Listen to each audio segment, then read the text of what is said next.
Good afternoon. The time now is 12:30 on your Tuesday. I'm Julie Broughton. This is Take 6.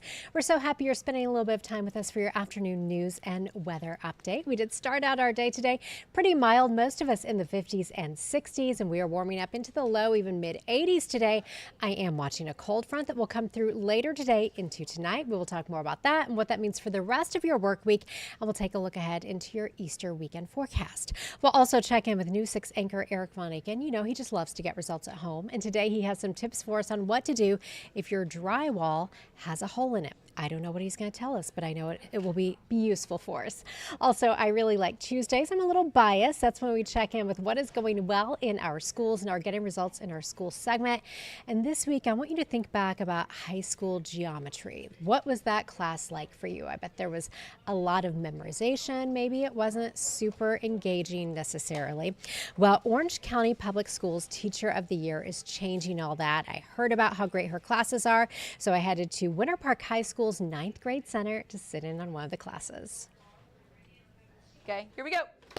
Don't shout out the answers. You can use your hand gestures to help your group figure this out, but don't shout out the answers. Spend just a few minutes in Sharice Fussner's class. Party hat, what does the party hat say? And it's clear, this isn't your typical math lesson. 2 tangents, meet at a point, party hat. I do not remember in high school geometry all the hand movements. What's that about?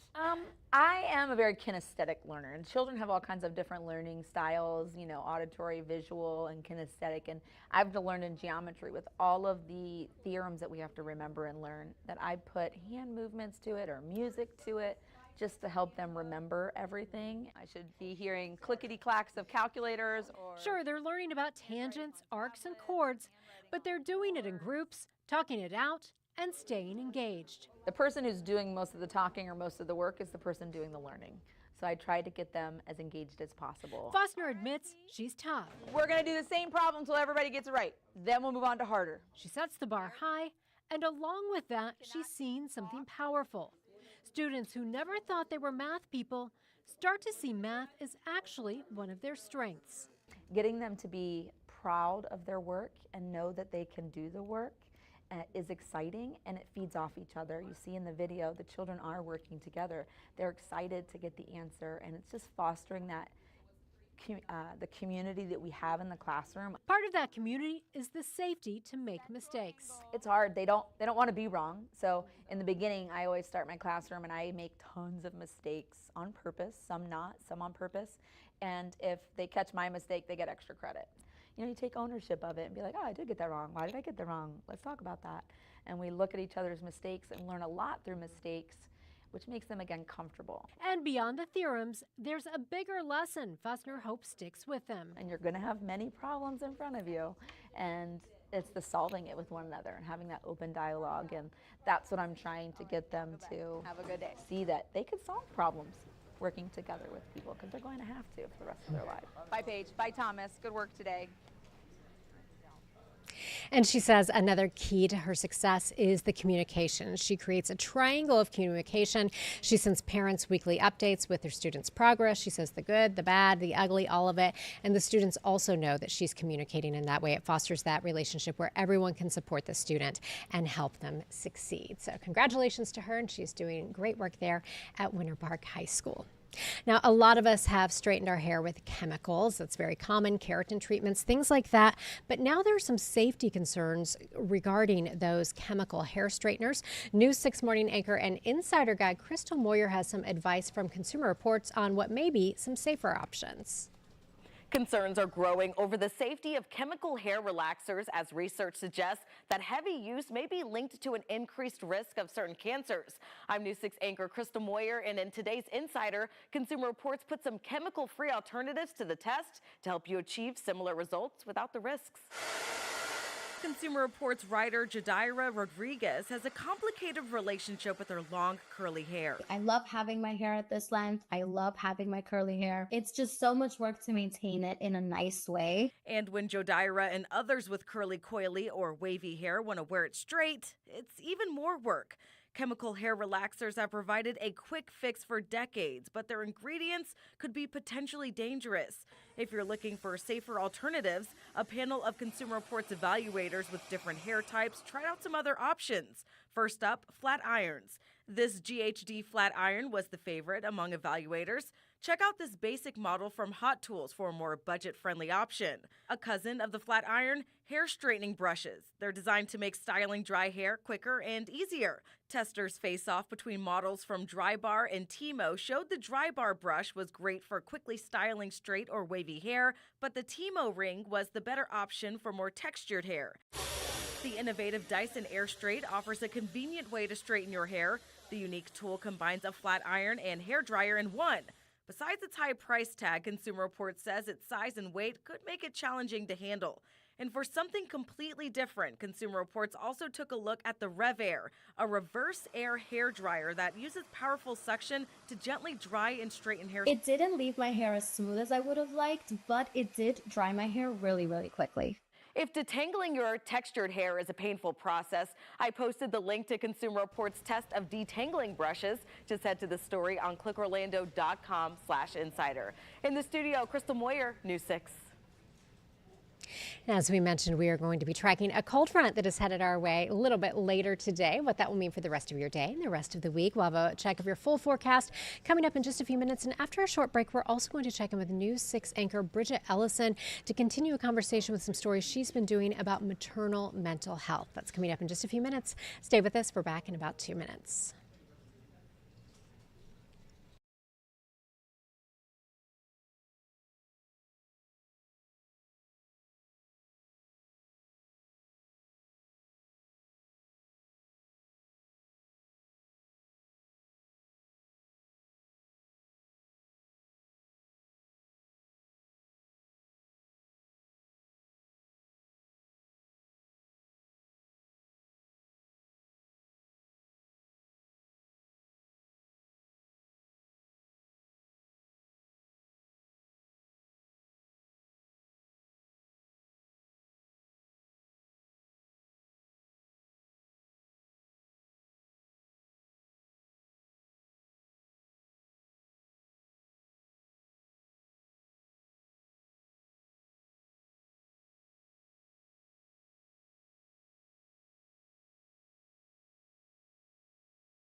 Julie, I'm going to guess. Me. We're at the right place here in Lake Mary. So nice to meet you. Thank you so much, Eric. I appreciate it. Absolutely. I'm Eric Von Eycken, the handy newsman, as you know. Excellent. That's Destiny Hi, over there. Destiny. Hi. Julie, you got a hole in the wall. I do. It's embarrassing. Can you show me? I will. And I was in here cleaning the bathroom, and the cleaning rag fell onto my wheelchair, and it snagged, and I went crash, boom, and the pole went right through my wall. But you were okay. I was okay. Thank God. Absolutely. Okay, Julie, I got some stuff. Cool. We're going to try and patch it. Hopefully you don't even know it's there. Oh, that'd be wonderful, Eric. I'm so grateful. Okay, remember last time we fixed the hole in the wall? We did it, I guess you could call it the traditional way, where we cut out a square in the wall and then replaced it with a piece of drywall. Well, instead, we're going to give this a shot. It's a patch kit. Step one is to sand this smooth.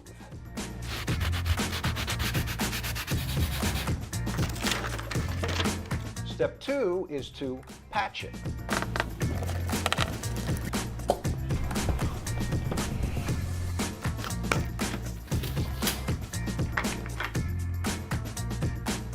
Now I'm going to slap it on.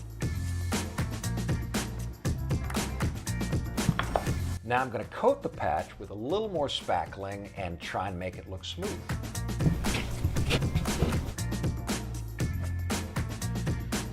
Now we wait till it dries. How to clean this, stop the stink, and keep it from coming back. It left these people. Oh, look, it's dry. Eric, what happened? What do you mean, what happened? I think it looks kind of great. Yeah, but it was pink. Destiny, part of the reason I got this is because the pink dries white. Then you know it's dry. Oh, pink's my favorite color. Can't help you there. But now we can sand.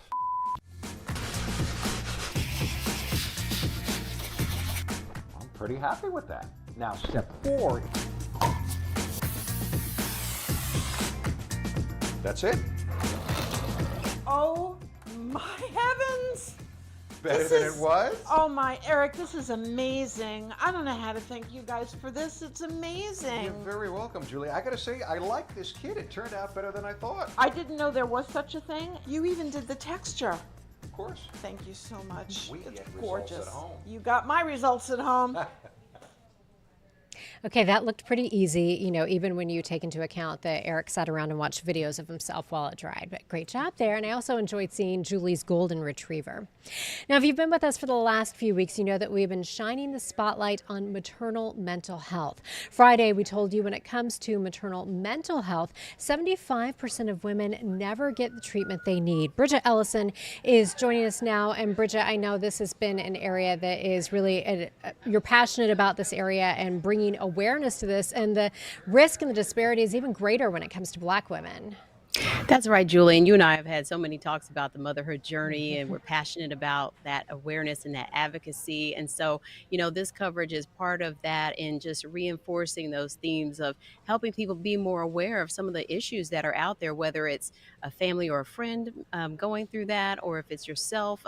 Even if you're in the healthcare industry, you know, being aware of some of these risks that are higher among certain groups of people. And so, you know, when we looked at this and found that suicide and overdose are some of the leading causes of death for women in the first year after giving birth, that's for all women, that is really shocking to think about. And so it really brings into the focus those perinatal and postnatal mood and anxiety disorders that a lot of people don't want to talk about because there is a stigma. And so unfortunately, those disparities run even higher for Black women, with 2 in every 5 Black mothers experiencing mental health symptoms. And so it is a matter of life and death, because when you start talking about those mental health symptoms and then many people going untreated, that can lead to more problems, of course. And so that's including complications with pregnancy and childbirth, as well as, you know, the safety of mother and baby long term afterwards. So despite efforts to break stigma and the mental health treatments and the groups that are at highest risk not seeking help, we wanted to find out, why are so many Black moms struggling in silence? I noticed a gap in 1, raising awareness, and 2, offering that one-on-one therapeutic support for Black women, validating them, letting them know they're heard, empowering them to use their voice. As a maternal mental health therapist and mother of a preemie, Dr. Shaynor Ishmael sees, hears, and understands the unique journey Black women face before, during, and after pregnancy. The CDC actually released a report in February of 2025 that indicated that for every other race, maternal mortality is decreasing, but for Black women, maternal mortality increased. So therefore, we really have to take a look at what is happening. Increasing research is shedding light on the systemic inequalities in care for Black women. When we look at the systematic injustices, there is a book by Linda Villarosa called Under the Skin, in which she truly talks about the systematic inequalities that Black women face that impacts our bodies. And then there's another book that is called Weathering. It talks about the toll that takes on our body experiencing racism, experiencing the systematic injustices, experiencing racial biases in the healthcare system. By the numbers, Black moms face maternal mental health symptoms twice as much as all women, but up to half, the CDC estimates, never get treatment. For Black women, the CDC also shows that 30% of Black women feel unheard in their maternal period. That is an alarming statistic, especially when 80% of maternal mortality deaths can be avoided. Cultural barriers and stigma also contribute to creating dire consequences, with mental health conditions putting mother and baby at risk long term. It impacts how we carry a child. It impacts how we show up in the postpartum period. Dr. Shaynor says more education is needed to normalize conversations around mental health.